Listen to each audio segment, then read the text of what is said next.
What's up guys, Jivan back with another video. I've been clipping my best fights from the past couple months and I have just a ton of clips stored up, so we're going to be checking out the absolute best, cleanest, most IQ fights, and I'll be breaking them down to help you guys improve your own fighting and learn some new fighting techniques. Let's hop right into it. One skill that is really useful in this game is being able to edit stuff from a box away. See how in this clip I get that cone over top of him, I edit a peak, and I'm a whole entire box away. When I edit this wall and go to place the cone over top of him, you can see I'm exposed. So I immediately try to place that wall in between us just in case he's gonna go for a shot. By the time I set up this peak from a box away, I'm behind my right hand peak enough to where I can take a shot safely. Setting up peaks from further away is actually insanely useful and it can outplay a lot of really high skilled players. You can see I use the same technique editing from further away to get the opponent killed here. But if we go back a little further, I also did a really good building technique. When I turn to the opponent here, I build high walls to block his angle. He was looking for shots, but that just completely blocked all of his sightlines. And then right here, I expected him to go on this ramp, but I built the walls around it as well. Doing that allowed me to go for this far edit play to get the kill. You're probably thinking, oh, that's cool and all, but think about it. Like if you go for further back plays rather than up close, they'll never be able to just spray through your wall because they're gonna be 2 boxes away. You can practice stuff like this in, say, Raiders piece control maps by just practicing editing builds from further away. When you go to piece control the target, do it from a box further than you normally would, just to get that rhythm down. Now, this right here is a good example of good piece control back in the pump meta, but when I'm watching this clip back, like,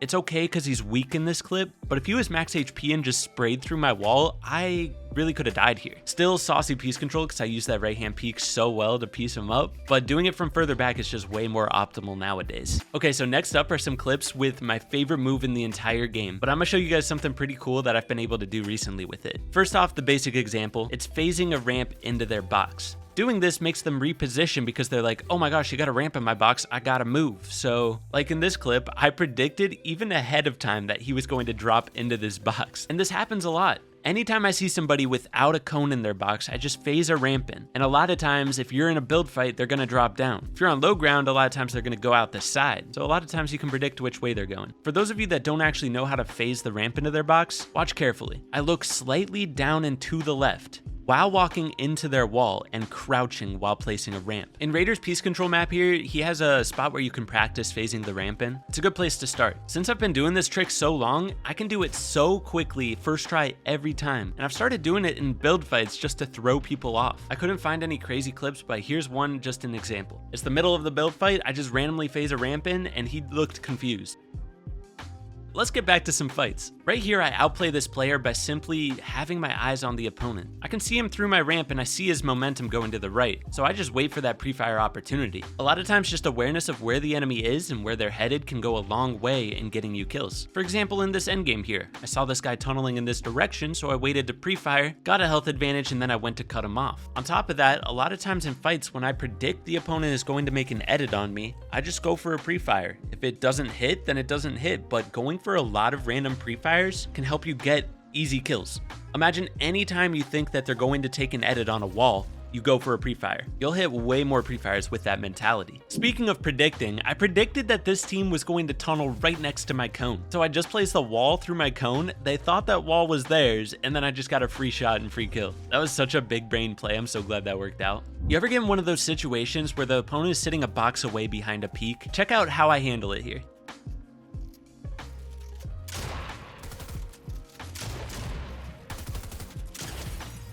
Whenever you get stuck in a situation like that, you need to make sure that you're moving all over the place. If you just sit behind your peak, you're just gonna keep trading damage, the fight is gonna go nowhere. You gotta make something happen. So I just claimed a bunch of builds and started moving around them, setting up peaks from different angles. And then at the very end here, I don't know if you saw, but this was so IQ. I juked to the right to make him think I was going to set up another peak from that direction, and then cut back the other way, and he's just facing the wrong way. You see how his body turns? Little misdirections go a long way in box fights like this. Here's another misdirection you would never think to do.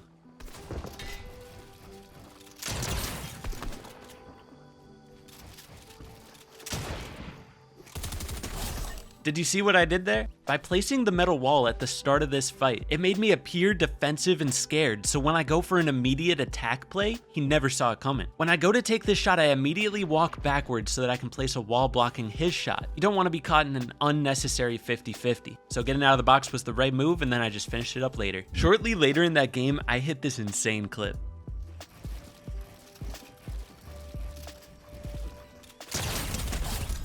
Basically, this was a fancy edit course with really protected retakes. I'm trying to get better at claiming like every single build in between me and the opponent, because if you can get that mastered, you'll never miss opportunities to piece the opponent up. And this comes from just learning really protective retakes. In my most recent retake video, I talked about how I've been working on this right here.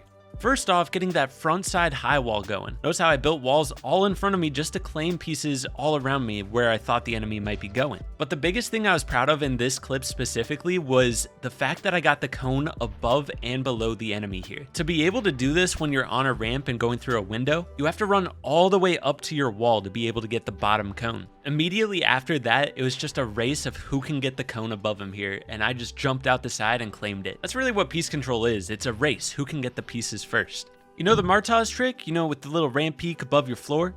Yeah, you can do it in any direction, and it's really useful if you do it when they're far away. I saw the enemy was one layer up and a box over, so I place a ramp above me, pointed in that direction, jump, take the peek, and notice how immediately after taking the shot, I build a wall. That way, I have piece control right in front of the enemy. That move's just too good, man. I'll never stop using it. Quick clip here. You know, sometimes you make an edit and you're just like, oh my gosh, like, why did I make that edit? If you ever do that, get in the habit of just canceling that edit, reset it, and make a new one that's more optimal. It saved my life here and got me the kill. While I'm recording this, there's literally a tornado warning going on right outside. Like, I can hear thunder and everything. I don't know if you guys can hear it. This is intense, like camping.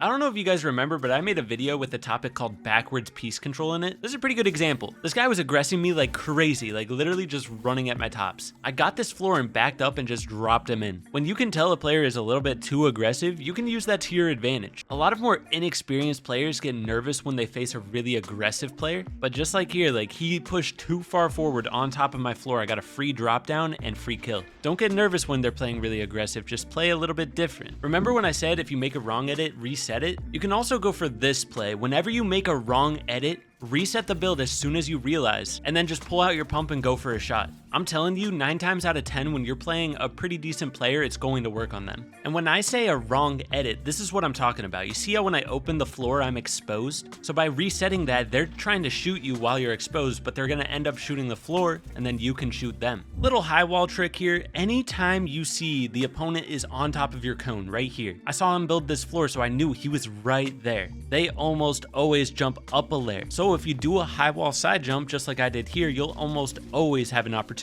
to box them. Now, right away in this fight, the opponent gets a cone and floor over top of me. Anytime that happens, I try to place a ramp over my head and edit out the side. He blocked my shot here, but I saw his movement going to the right, so I try to get a cone and floor over top of him as fast as possible, and then I get this shot dealt. When he repositions and I get a ramp in his box here, I know he's gonna go out of side. Anytime you get a ramp in somebody's box, they go out to the side. Sadly, this tree kind of ruined my play here, and I just kept the pressure on until I eventually could get in and finish the fight. Bro, it is thundering outside so hard that car alarms are starting to go off. Last clip I'm gonna break down here brings back some fundamental prediction techniques that I've taught way back in the day. A lot of times you can tell which way the enemy's gonna go based on where builds are. So at first, right here, the enemy only has one escape. He can go out the side. So I predict that and place cones there before he gets there.